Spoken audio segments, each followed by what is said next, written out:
Friends, welcome to சாய்தியா Times. இன்றைக்கி climate ரொம்ப கூலிங்காக இருக்குங்க. ஏன்னா இன்றைக்கி ரொம்ப ஹெவி ரெயின்.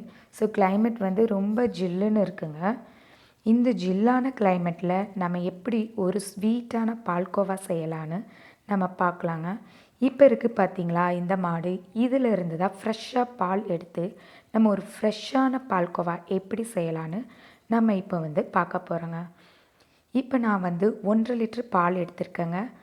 இதில் எந்த தண்ணியும் கலக்கலைங்க. ஃப்ரெஷ்ஷான பால் பார்த்தாலே தெரியுது பாருங்கள். அடுத்ததாக நான் ஒரு அகலமான பாத்திரம் எடுத்துக்கிட்டேங்க. இப்போ இதில் அந்த 1.5 லிட்டர் பாலை ஆட் பண்ணிக்கலாங்க. இப்போ நம்ம இந்த பால் பொங்கி வர்றதுக்குள்ளே சைடில் நம்ம பார்க்குற வேலைங்களை பார்த்துடலாம். நான் 3 ஏலக்காய் எடுத்திருக்கேங்க.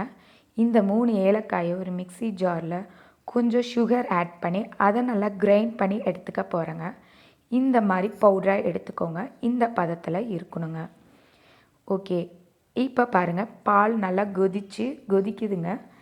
இப்போ இதை நம்ம சிம்மில் வச்சு நம்ம நல்லா கிண்டி விட்டுட்டு அடிப்பத்தாமல் பார்த்துக்கணுங்க.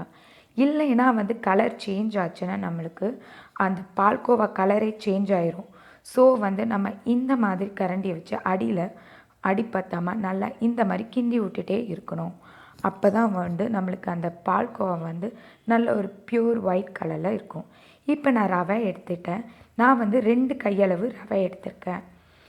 ரவை எதுக்குன்னா நம்மளுக்கு ஒரு டேஸ்ட்டும் கொடுக்கும், ஒரு நம்மளுக்கு குவான்டிட்டி கொஞ்சம் அதிகமாகவும் கொடுக்கும். ஸோ நான் ரவை ஆட் பண்ணிக்கிறேன். சப்போஸ் உங்களுக்கு இன்னும் கொஞ்சம் குவான்டிட்டி அதிகமாக வேணும்னா நீங்கள் இன்னும் கொஞ்சம் எக்ஸ்ட்ராவே ரவை ஆட் பண்ணிக்கலாம். நான் 2 கையளவு அந்த அளவுக்கு எடுத்திருக்கேன். அடுத்தது சுகருங்க. இப்போ நான் சுகர் 1.5 லிட்டர் பாலுக்கு 1.5 கிளாஸ் சுகர் எடுத்திருக்கேங்க. உங்களுக்கு அதிகமாக வேணும்னாலும் அதிகமாக எடுத்துக்கலாம், கம்மியாக வேணும்னாலும் கம்மியாக எடுத்துக்கலாம்.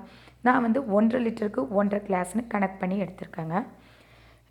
சுகர் இந்த மாதிரி அரை பதத்தில் தாங்க நம்ம சுகரை ஆட் பண்ணணும். ஏன்னா நம்ம ஃபஸ்ட்டே ஆட் பண்ணிட்டோம்னா அந்த சுகர் கலர் சேஞ்ச் ஆக பால்கோவா கலரும் சேஞ்ச் ஆயிரும். ஸோ இந்த பதத்தில் தான் நம்ம சுகரை ஆட் பண்ணணுங்க. நல்லா இப்போ சுகரை போட்டதுக்கப்புறம் நல்லா கிண்டி விட்டுட்டே இருக்கணும். அடுத்ததாக நம்ம கிரைண்ட் பண்ணி வச்சுருந்த அந்த பவுடரை நம்ம ஆட் பண்ணுறோங்க. இந்த பவுடரை ஆட் பண்ணி முடிச்சுட்டு அடுத்ததாக நான் நெய்யில் முந்திரி பருப்பு எடுத்து நல்லா பொன்னிறமாக வறுக்க போகிறேங்க. இப்போ அது ஒரு கோல்டன் கலரில் நான் வறுத்து வச்சுட்டேங்க. இப்போ அதையும் நான் அதில் ஆட் பண்ண போகிறேங்க. இந்த பதத்தில் வந்தோன்னே தான் முந்திரி பருப்பை ஆட் பண்ணும். நல்லா கொஞ்சம் ஒரு திக்னஸ் பதத்தில் வந்துடணும். இப்போ என்ன பண்ணணுன்னா அடுப்பை சிம்மில் வச்சுங்க. அந்த பவுடரை ஆட் பண்ணிவிட்டு முந்திரி பருப்பை ஆட் பண்ணதுக்கப்புறம் ஒரு 2 or 3 மினிட்ஸ் நம்ம நல்லா இந்த மாதிரி அடிப்பத்தாமல் நல்லா கிளறி விட்டுட்டே இருக்கணுங்க. இன்னும் கொஞ்சம் திக்னஸ் கொடுக்கும்.